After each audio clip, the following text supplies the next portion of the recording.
YouTube land, we're back with another video. Today we've got a Galaxy 5-star sent in by Scott. Scott sent this 5-star in thinking that it needs an alignment. Scott, you're right. You know, it's not too far off of frequency, but it's definitely going to have an alignment. So anyway, one thing for sure, let's look at that.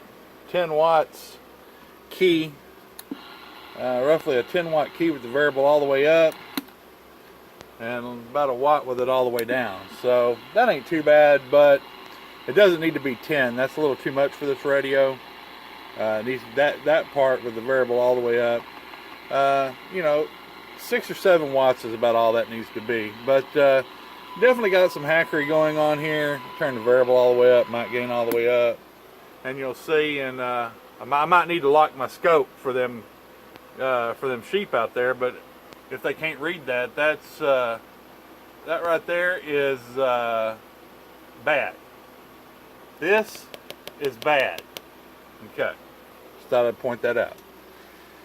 Anyway, Scott, we're gonna get into this thing. That's square waved out the kazoo. So we're gonna get into your radio and see what we can do with it, and we'll be back. Back with Scott's Galaxy 5-star, and we've got it hooked up here on the bench. Let me turn it off for a second. And we've noticed some problems real quick. TR32 has been pulled, the modulation limiter back here, another one, the resistor's been cut. Things are turned wide open. Now, normally when I see these signs, I'm thinking, well, somebody's been in here and they've been cranking everything. So, but after looking at the spectrum analyzer and putting it on a spectrum analyzer, I've determined that that might not completely be true. Let me get this 30 kilohertz. Okay, so we're at 30 kilohertz. Now, the limiter's being pulled is what's causing that splatter box, basically. Okay, that's what's causing that. We can even bring it out to say 50. We really want to see how bad it is. And it's pretty bad. I mean, we're square waved. I got my troll button on here. So anyway, but we're square waved. So looking at that, we're thinking, well, this thing is going to require, you know, it definitely needs realignment, but not necessarily has somebody been in twisting everything. Say over here in this region of the transmitter stages, where we would get issues of, let me go to 120 megahertz. We'll flip this on. Okay, 120 megahertz, it really doesn't look that bad. We don't have much going on here.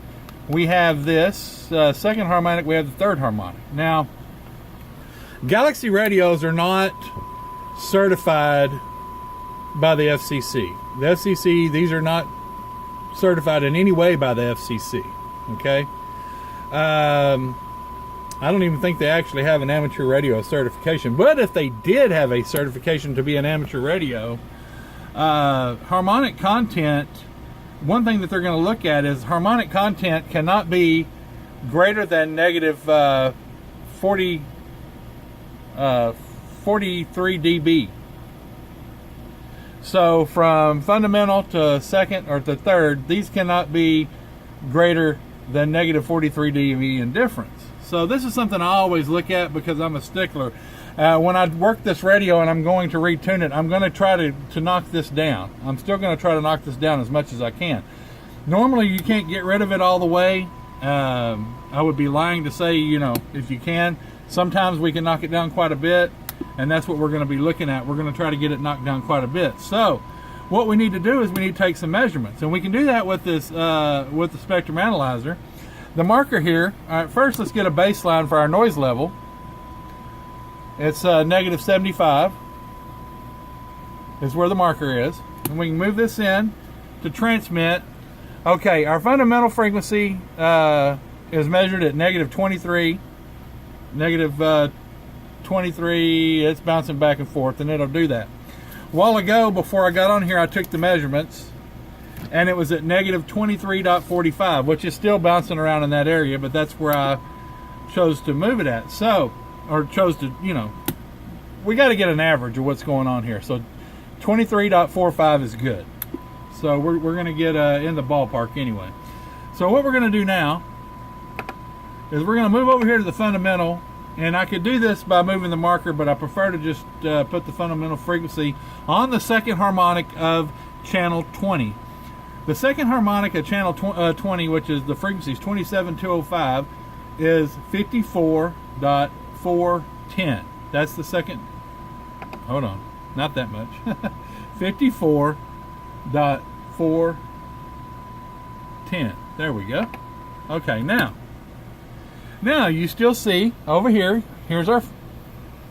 We're still got the same span, 120 megahertz. Here's the fundamental. Here's the second. Now the second's coming in at 62.85. A while ago it was coming in 62.78, so around there. So what I'm going to do is I'm going to subtract the two. We're coming in at negative 40. This second harmonic is negative 41.33, roughly, down from the fundamental. So in this case, if this was an amateur radio like a Yaesu or an HF rig, it would just barely, the third harmonic's fine because it's way down here, but the second, being that second harmonic is at negative 41, in the ballpark of negative 41.33, that'd be too close to call, so the radio would not pass the FCC inspection. So that's just something that, you know, we're dealing with a Galaxy 5-star Saturn, a very old one, and it's amazing that it's in this good shape spectrally. You know, the newer radios that Galaxy sells are much worse off than this. Much worse. You very seldom see one like this old. But you know, it is going to need a realignment. I am going to do my best to get this down. We'll take after measurements. We've never really done that before, but I figure, you know, if we're going to show this stuff to you guys, you need to understand what you're looking at. That way you understand what measurements are, and if you see it other places, you know, and it really doesn't matter here. If you'll see, you know, the relationship, we can use any reference level and do the math. Typically, where I would go is seeing where this is at is about net. Let me unkey this so it don't overheat. It's too hot. It's not bad. That's still pretty cool. So typically, I would go even probably to about negative 25. I would move my my fundamental marker. Let me get back on frequency here. 27.205. Let's get back on frequency. Typically, I want this marker up here at the top. I want this, the reference level touching the top of the grid. So if I didn't have a calculator, I can count the grads, and I can make measurements on my own without using a calculator. I can say, well, this is here, here, and then I could move like I did to here, and then I can subtract, or I could just count the grads. You know, I could figure out which individual mark means, and in this situation, and make the deal. So anyway, so that was long and drawn out. We're going to get back busy. We're going to get this thing radio put back together, and we're going to do the transmit, and we'll be back. All right, we're back with the 5-star Galaxy, and looking good in the neighborhood. We brought the, was actually bring this level down just a little bit, but for the most part right now, we still have the same thing, roughly negative 41, almost negative 42 dB difference between here and here. So we're about a dB off of, if this was an amateur transceiver, of being accepted by the FCC, which it's not, but that's good. So we were able to, if you scroll back, we did decrease the third harmonic quite a bit. So we're happy about that. So anyway, it is what it is. It's looking good. So what we're going to do now is we're going to check the receive on this thing and see what that looks like, and key it, and we're going to work on the receive side. So we'll be back. Okay, so we're back with the Galaxy 5-star and the SINAD test here. So we're going to So we're coming at negative 12. I mean 12 dB of side end and negative 100. So what we're going to do now is we're going to see what we can do, work on this a little bit, and we'll be back. All right, so now we're coming in negative 103. We can roll this down.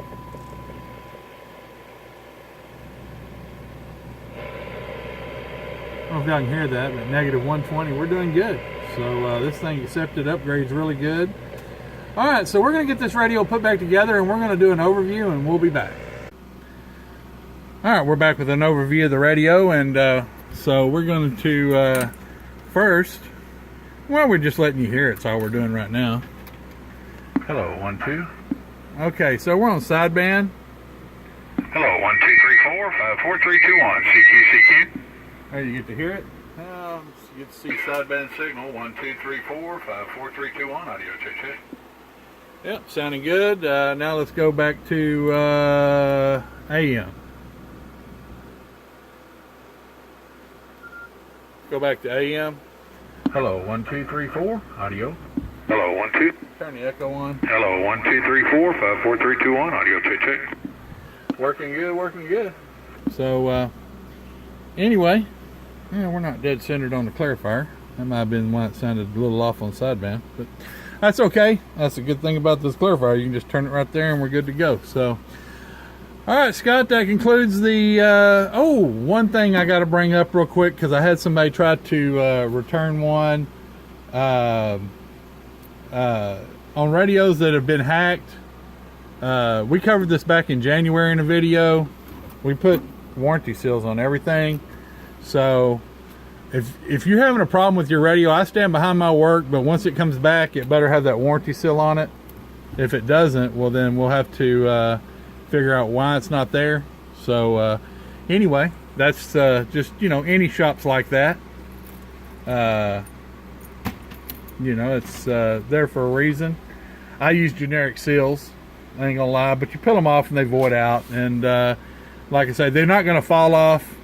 Matt, you either have to peel it or cut it. I mean, that's the way those things work. But it's just for, you know, any reputable shop has those on there. I don't do it a lot on brand new radios, and I probably should. We're probably going to start on all brand new radios we sell, but all hacked radios, and most of the customers know this because they call and ask me, you know, how long is the warranty good for? Because they see the warranty seal.